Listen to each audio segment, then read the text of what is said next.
In 1999, the National Geographic magazine released an article talking about the newest discovery in paleontology, a discovery of an ancient bird-like specimen living in the time of the dinosaurs that was given the name Archaeoraptor. But this wasn't just any kind of discovery. National Geographic mentioned it themselves in their article that this fossil discovery was the missing link between birds and theropod dinosaurs. With a discovery this big, you would think that it would be pretty well known, but it seems that it's one that fell into obscurity shortly after the turn of the century. So why was this the case? Because the dinosaur wasn't real, it was all a hoax. I mean, it's literally in the title of this video that you clicked on. Were you not paying attention?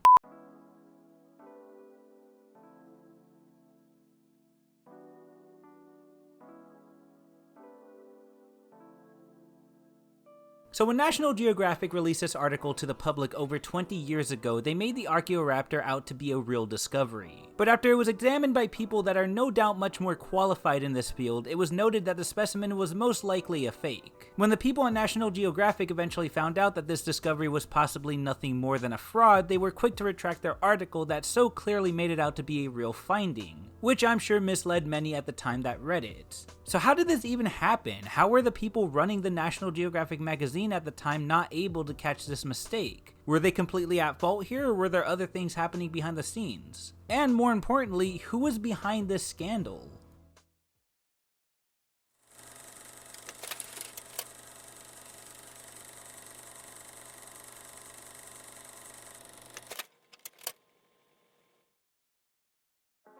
To get the full scope of the situation, we have to start at the very beginning, but before we do, just know that there's a lot of gray areas when it comes to this story. And seeing how there's a lot of manipulation, scandalous activities, and illegal practices involved, it's hard to say what is and isn't true when it comes to certain aspects of this story, so you might just have to take some of this information with a grain of salt. The best place to look at the start of this story would be the magazine itself that featured the Archaeoraptor. According to this National Geographic magazine, it was reported that the story of the Archaeoraptor began in July of 1997 in China. In certain regions of this country, some farmers were known to dig through shale pits and find fossils, to which they would then sell to dealers. This was a very shady practice that was not only illegal, but unfortunately common in the area. According to the article, one day a farmer found various fossil fragments of what appeared to be a toothed bird.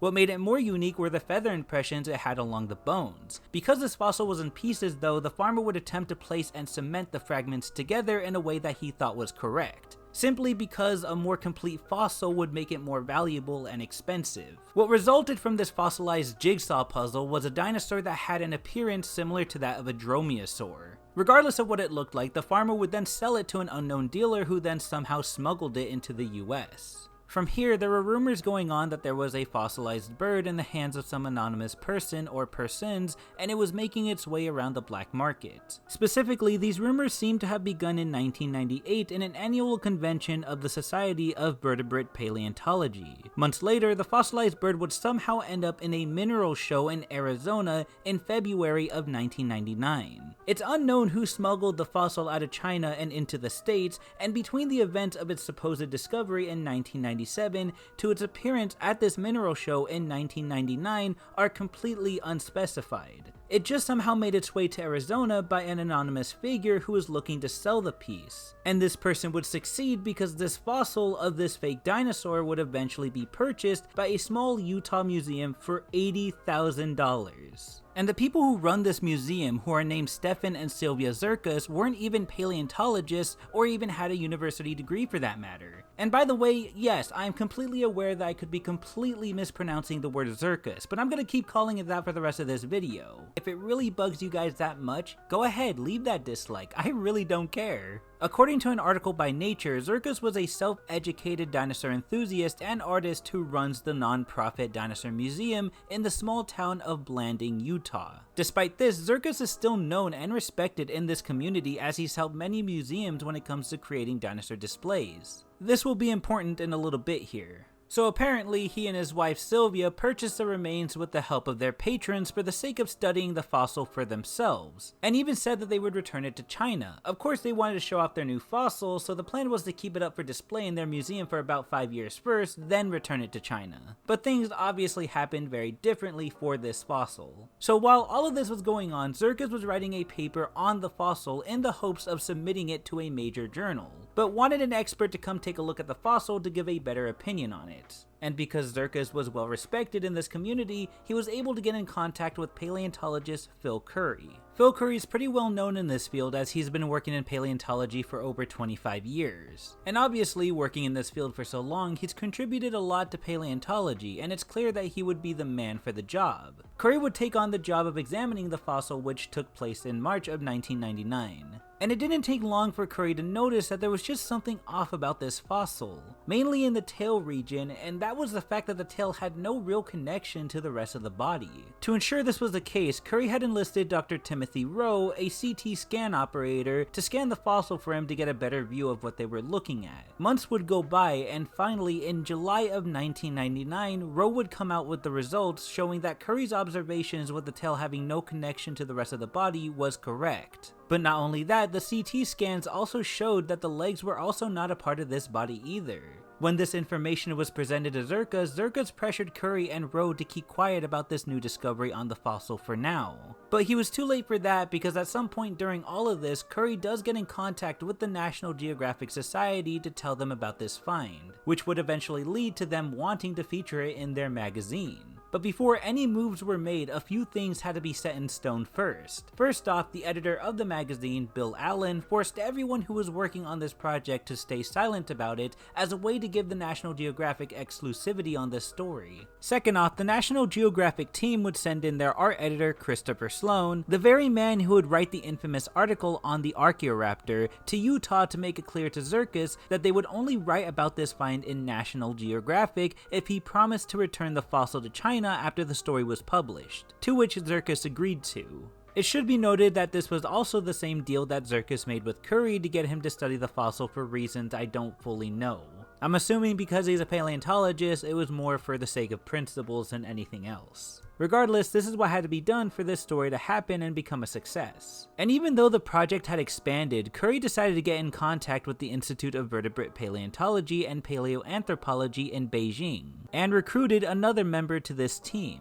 This new member was Dr. Zhu Xing, a Chinese paleontologist who's responsible for naming several noticeable dinosaurs, like the Guanlong and the Gigantoraptor, which may be dinosaurs that are unknown to the general public but are pretty common names to the dinosaur nerds within this community. But this doesn't even come close to the amount of dinosaurs he's named, not to mention all of his other contributions to the discoveries and theories in regards to the avian features and characteristics among dinosaur fossils. With all of this in mind, I'd say it's pretty obvious why he was also recruited for this project. At this point, more studies were being made on the fossil, this time by Curry's preparator Kevin Allenbach. And the more it was observed, the more it began to look like a composite. And this observation didn't make Zirkus happy at all, as when Allenbach brought up that there was a likely chance that this dinosaur was a fraud, Zirkus would respond by angrily denying it. But based on Allenbach's observations, he concluded that the dinosaur fossil was put together using pieces of 3 to 5 separate species of bird-like dinosaurs. What these species were was unknown at the time, but the strange thing is, when Allenbach brought this information back to Curry, they didn't mention anything to the National Geographic team for some reason. This was just one of many examples of shitty communication between the team members, which would ultimately lead to greater consequences. Another example of the lack of communication took place in August of 1999, after Curry, Zirkus, Rowe, and Zhu finished their document on the Archaeoraptor. It was titled, "A New Toothed Bird with a Dromaeosaur-like Tail," and it was mentioned that the tail and at least one of the legs were parts that were attached to the body portion of the fossil to purposely replicate something bird-like, and that the whole thing was a composite fossil. It seems that the mention of this greatly affected their chance to get this paper peer-reviewed by a scientific journal, because they were rejected twice by Science and by Nature. That, or because of the small time frame that was given for the peer review, because on top of all of this, they had a deadline to meet. National Geographic wanted this story for their November issue of their magazine, and had no intentions of extending the deadline. The problem at this point is that no one on the team notified National Geographic that the peer review for their document had been rejected. To make matters worse, by this point the process for preparing the printing of the magazine was already happening. And all of this would ultimately lead to National Geographic releasing this article for the public to see without getting it peer-reviewed. Just a month prior to the publishing of the article, though, in October of 1999, paleontologist Zhu Xing would observe the fossil for the first time and conclude that the tail had resembled that of another species of bird-like dinosaurs that he was also studying. In a matter of a few months, he would travel back to China to investigate a fossil site in the Liaoning province. After doing his own search and contacting various fossil dealers, he would eventually find the thing he was looking for, an almost complete fossil skeleton of a small dromaeosaur-like dinosaur, with the tail very closely resembling that of the Archaeoraptor back in the States. But, as you could probably already guess, the body was not a match. Going back to the States, National Geographic would hold a press conference in October to reveal the fake dinosaur to the public. However, in the same press conference, it was also announced that the fossil was illegally exported into the States from China and would be returned.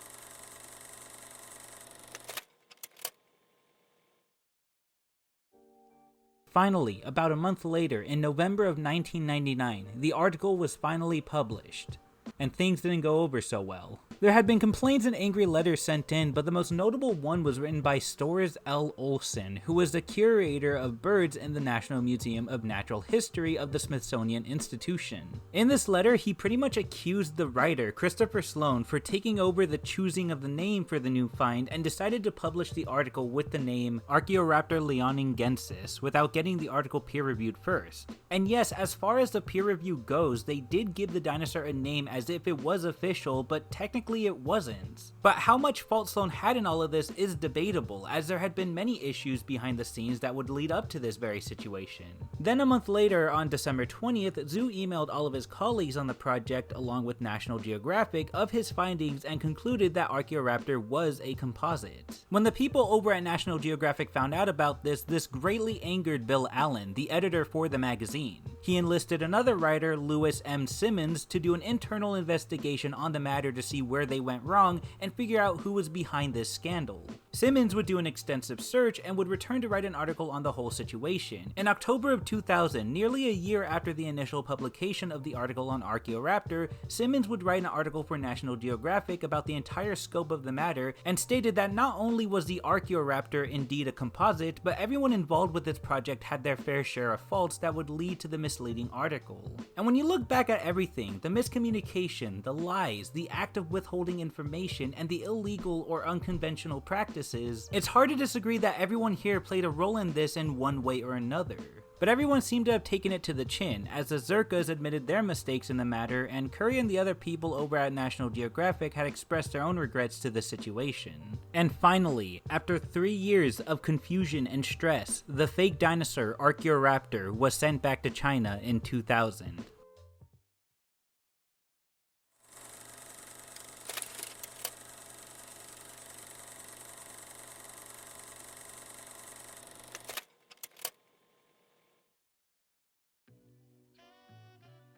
And after everything that's happened, you would think that's where the story would end. But situations like this leave long-lasting stains in the world of paleontology, and this fake dinosaur scandal would actually become pretty well known within this community, even earning itself the name Piltdown Bird, which is in reference to another famous hoax known as the Piltdown Man. A similar case of a false discovery made out to be true, but as the name implies, it was of an early human. As far as everyone that was once involved with this project go, they seem to have moved on from it. But Zirka still has some confidence in his fossilized bird, even at one point stating, it's still possible that the tail is part of the Archaeoraptor, and even if it does turn out it is a composite, it puts feathers on the tail of a dromaeosaur. So it still confirms that dinosaurs and birds are very closely related. But Dr. Zhu Xing disagreed with this, saying in an email that he was certain the fossilized tail belonged to another dinosaur and not Zirka's bird. Aside from this, Zirka was also able to write and publish his journal about the Archaeoraptor, which was titled Feathered Dinosaurs and the Origin of Flight. The journal would describe several species of prehistoric birds, including the fossils that made up the Archaeoraptor. With the help of Zhu Xing on this project, the fossils that made up the Archaeoraptor would finally be identified with names based on new bird genuses at the time.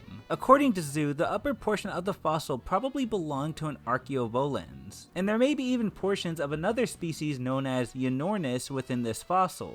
It would also be later confirmed that the bottom portion of the fossil, the legs and the tail, most likely belonged to a Microraptor. If this situation has taught us anything, it's that tampering with a fossil for money or otherwise is a real shitty thing to do. I know that goes without saying, but it's hard not to mention it when you consider everything that's happened because of it. And when I say things like this stains the name of paleontology, I mean it. It's gotten to the point where creationists have even used the Archaeoraptor as quote-unquote evidence of scientists tampering with fossils and making up lies to support their ideas in evolution. A lot of creationists argue that there's never been proof or evidence of transitional species or links between two different species, therefore shutting down the idea of evolution. And since the Archaeoraptor was stated to be that very link between birds and dinosaurs, it would have contradicted the creationists' original argument. But because it was fake, creationists took advantage of this, used the dinosaur in their arguments, and ran with it. And on top of this, the Liaoning area nowadays has a reputation for fake or composite fossils, to the point where if you were to present a fossil that came from this area to a paleontologist, they would just immediately assume that it's most likely a fake. It just goes to show how serious this problem was and still is. But luckily, from what I've heard, laws and regulations surrounding illegal handlings of fossils are more strict nowadays. Now, while this obviously doesn't completely stop the crime from still happening, it's nice to see that more action is being taken upon something like this. Paleontology is a true passion amongst many working in this field, and to have that passion tampered and messed with is an absolute middle finger to those people and the work they put into when it comes to these discoveries. But going back to the Archaeoraptor, as far as to where it is now, it's apparently displayed in the Paleozoological Museum of China in Beijing, China, safe from the people who want nothing more than to use it for profit. As rough as this story was, the Archaeoraptor will forever serve as a reminder of not just the struggles that scientists have to go through when it comes to studying tampered remains, but also of the ongoing problem of fossil trafficking plaguing the world of paleontology.